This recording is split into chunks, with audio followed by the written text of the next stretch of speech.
Kan terakhir saya ketemu itu tanggal 5 itu dia di tanggal 5 Januari 2020. Iya, dia sempat ke Makassar, tapi dia tidak ke rumah yang di sini Goa. Dia cuma di kota. Iya. Dia nginap di salah satu hotel di Makassar. Terus waktu tanggal 5 Januari itu dia balik ke Jakarta. Itu saya sendiri yang antar ke bandara. Itu sebelum ke Singapura. Iya, tanggal 6 Januari itu dia ke Singapura. Terus tanggal 7 Januari dia sempat kasih kabar dengan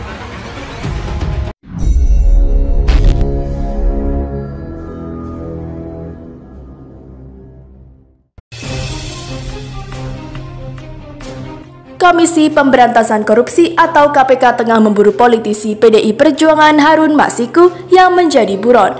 Harun Masiku diketahui sempat berkunjung ke Kabupaten Goa, Provinsi Sulawesi Selatan beberapa hari lalu. Keberadaannya di Kabupaten Goa pada Senin 13 Januari 2020 pekan lalu. Hal tersebut disampaikan oleh seorang warga dari Bajeng Permai yang enggan disebut namanya. Menurutnya, Harun Masiku yang kini menjadi buron KPK terlihat di rumah istrinya. Ia mengatakan melihat Harun Masiku datang ke rumah istrinya di perumahan Bajeng Permai, Kecamatan Bajeng, Kabupaten Goa saat itu. Warga menambahkan, Harun Masiku datang mengendarai sepeda motor. Menurutnya, Harun Masiku datang dengan mengenakan pakaian tertutup kala itu. Dia datang pakai motor. Saya yakin itu adalah Harun karena saya tahu perawakannya, kata dia dikutip dari tribungoa.com Senin 20 Januari 2020. Ia mengungkapkan Harun Masiku berada di rumahnya di Kabupaten Goa hanya sehari saja. Sebab ia menyampaikan sejak Selasa 14 Januari Harun Masiku tak pernah terlihat lagi. Sementara itu menurut Kapolsek Bajeng Ibtu Dimas Sunardi, pihaknya melakukan pemantauan untuk mengumpulkan informasi terkait keberadaan Harun Masiku. Polsek Bajeng memberi arahan kepada Babin Kaptipmas untuk memantau areanya masing-masing. Ia mengatakan belum ada petunjuk atau perintah dari Mabes Polri maupun Polda Sulawesi Selatan. Kami koordinasikan dengan Babin Kaptimnas untuk memantau sambil cari informasi, karena tidak ada petunjuk ataupun perintah dari Mabes atau Polda, kata Ibtu Dimas.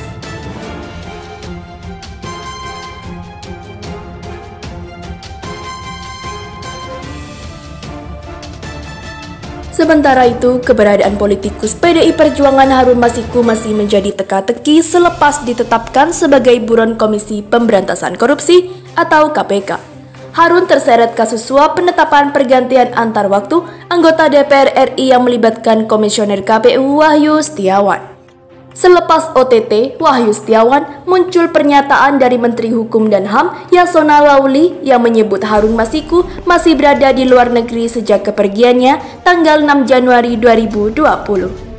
Namun, pernyataan itu menuai sorotan dari politikus Partai Demokrat Johnson Sitindaun melalui jejaring Twitter pribadinya. Johnson menyindir Yasona Lauli yang dinilai melontarkan pernyataan kontras dengan Hilda, istri Harun Masiku. Ia menyertakan artikel tentang pengakuan Hilda. Dalam artikel tersebut, Hilda menjelaskan kalau suaminya sudah berada di Indonesia pada tanggal 7 Januari 2020. Tak cukup sampai di situ, Johnson lantas mempertanyakan kewenangan Direktorat Jenderal Imigrasi yang dinilai kecolongan atas keberadaan Harun. Baginya, kasus Harun ini harus diselesaikan secara tuntas dan transparan tanpa ada yang harus ditutup-tutupi. Apa begitu lemahkah otoritas imigrasi kita mendeteksi lalu lintas seseorang atau ada kepentingan lain? Soal ini harus dibongkar sampai tuntas, imbuhnya. Untuk diketahui, kekinian Direktur Jenderal Imigrasi Kementerian Hukum dan HAM, Roni F. Sompi, mengaku Harun Masiku telah kembali ke Indonesia dari Singapura pada Selasa 7 Januari. Kali terakhir, Dirjen Imigrasi berkoordinasi dengan KPK menyatakan Harun Masiku berada di Singapura setelah sebelumnya dikabarkan berangkat ke negeri Singa pada 6 Januari 2020. Ia pun meminta jajarannya untuk mengecek masalah data perlintasan penumpang di Bandara Suta.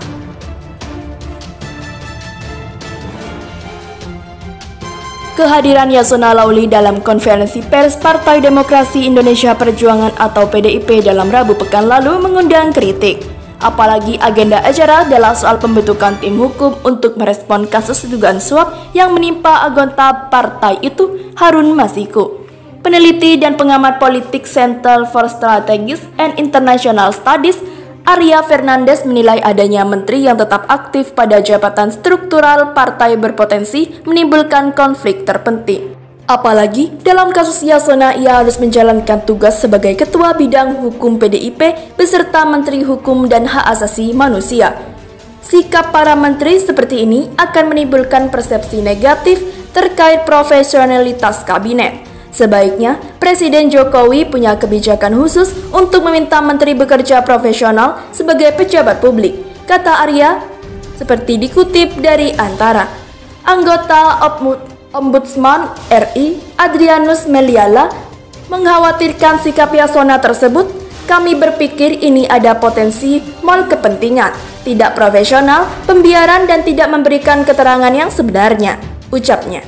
Yasona sudah mengklarifikasi kepastiannya dalam konferensi pers itu sebagai kader PDIP, bukan menteri. Ia juga memastikan tidak masuk dalam hukum dan tidak akan melakukan interferensi atas kasus yang sudah ditangani Komisi Pemberantasan Korupsi. Mana bisa saya interferensi, saya tidak punya kewenangan, ucap Yasona. Memang Menteri Hukum dan HAM tidak punya kewenangan apa-apa atas kasus yang dikerjakan KPK. Namun, publik tentu masih ingat Undang-Undang KPK yang baru dan berhasil melemahkan kinerja komisi itu berasal dari kementerian yang dipimpin Yasona. Paling tidak pelemahan itu mulai terasa pada kasus ini. KPK tidak berhasil menggeledah ruangan Sekretaris Jenderal PDIP Hasto Kristianto karena belum mendapatkan izin Dewan Pengawas. Akibatnya, korelasi Hasto dengan tersangka lainnya menemui jalan buntu. Dalam pasal 37B Undang-Undang Nomor 19 Tahun 2019 tersebut, Dewan Pengawas KPK memiliki beberapa tugas, salah satunya adalah memberi izin atau tidak penyadapan, penggeledahan, dan atau penyitaan. Tim hukum PDIP malah melaporkan aksi penggeledahan tersebut ke Dewan Pengawas.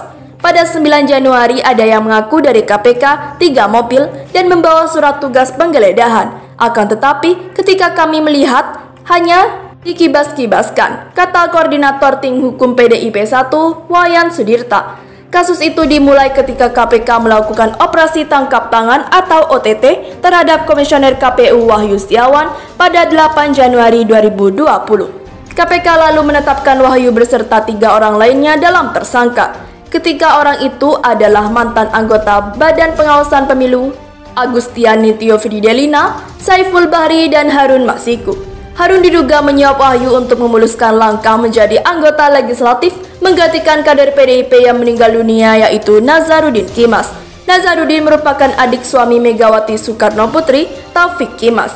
Dalam menjalankan rencana, Harun memberi 600 juta rupiah kepada Wahyu. Uang itu ia terima dari Saiful Bahri dan Doni Tri Istiqomah melalui seorang kepercayaan Agustiani Tio Fridelina Sitorus. Sebenarnya, Wahyu minta uang 900 juta untuk biaya operasional kepada Harun. Namun, belum seluruh uang ia terima dan proses pergantian antar waktu. Anggota DPR itu gagal total, keduanya malah terseret kasus korupsi dan menjadi tersangka. Saiful merupakan staf Hasto Kristianto. Upaya KPK untuk menemukan hubungan Hasto dan kasus ini terhalang oleh kader Partai Banteng Bermoncong Putih. Sebagai partai berkuasa dalam pemerintah, sepertinya sulit menemukan kaitan tersebut. Apalagi, PDIP termasuk salah satu pengusul Undang-Undang KPK yang baru. KPK saat ini berupaya menangkap Harun, statusnya buron, dicekal ke luar negeri, dan belum jelas keberadaannya. Ketika akan ditetapkan, mengutip dari majalah Tempo bertajuk "Di Bawah Lindungan Titrasya", Harun dijemput koleganya, Nur Hasan, menuju Kompleks Perguruan Tinggi Ilmu Kepolisian. Penyelidik KPK yang membuntuti aktivitas keduanya akhirnya malah ditangkap sejumlah polisi. Para penyelidik ditahan selama 7 jam. Mereka baru dilepas setelah Direktur Penyidik KPK RZ Panca Putra Simanjuntak tiba sekitar pukul 3.30 WIB.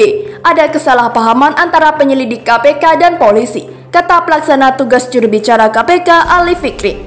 Sejak saat itu, Harun seolah menghilang. Kepala Bagian Humas dan Umum Direktorat Jenderal Imigrasi Kemenkumham Arvin Gumilang mengatakan pria kelahiran Jakarta 21 Maret 1971 itu meninggalkan Indonesia pada 6 Januari 2020 menuju Singapura. Pihaknya belum menemukan catatan kepulangan Harun. Namun, setelah melakukan penyekan ulang, Direktur Jenderal Imigrasi Roni F. Sompi menyatakan Harun telah kembali ke Indonesia sehari sesudah tanggal itu. Harun Masiku telah melihat kembali ke Jakarta dengan menggunakan pesawat Batik Air pada 7 Januari 2020, kata Roni, seperti dikutip dari Antara. Informasi ini sesuai dengan pengakuan istri Harun Masiku, Hildawati Jamrin, dan rekaman kamera pengawasan di Bandara Soekarno-Hatta. Kepala Biro Penerangan Masyarakat Polri Brigjen Raden Prabowo Argoyuwono memastikan Harun tidak berada di rumah istrinya di Goa, Sulawesi Selatan. Hingga kini belum ada kepastian di mana mantan politikus Partai Demokrat itu berada. Polisi masih berupaya mengejarnya. Anggota Polsek sudah ke rumah istrinya, yang bersangkutan belum terlihat ada di sana, ujar Brigjen Argoyuwono di Gedung Bareskrim Polri Jakarta waktu lalu. KPK membuka kemungkinan Harun dikenakan pasal rintangi penyidikan atau obstruction of justice, tapi perlu dikaji lebih lanjut dan jauh terkait itu, ucap Ali Fikri.